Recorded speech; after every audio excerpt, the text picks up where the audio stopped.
አብዛኞቻችሁ በአማርኛ ተርጉምልን በአማርኛ ንገረን ስትሉኝ ነበር። ያን ዕለት ምሽት ምንድነው የተፈጠረው? ከአንዷለም ጎሳ አንደበት እንስማው። ያን ዕለት አብረን ነበርን የዋልነው። ለልደቷ ፎቶ የምትነሳበት ቦታም እኔ ነበርኩ ያደረስኳት።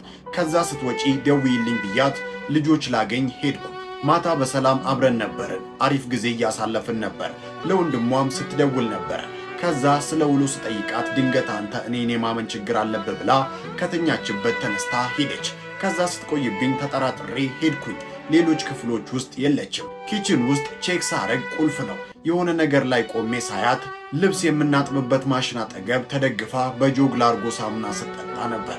ምን ሆነች ነው ብዬ ከዛ ዘልዬ ገብቼ ከዚህ በፊት እንዲህ እንደማታረጊ ቃል ገብተሽልኝ ነበር። ድጋሚ እንደማታረገውም በቤተሰብ አስመክሪያት ነበር።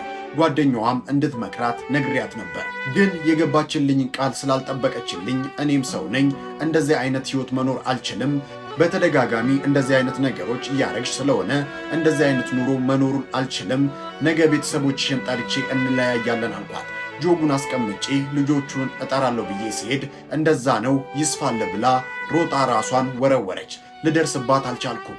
መጮህ ብቻ ነው የቻልኩት። ጮኩ። ልጆቹ ተነሱ።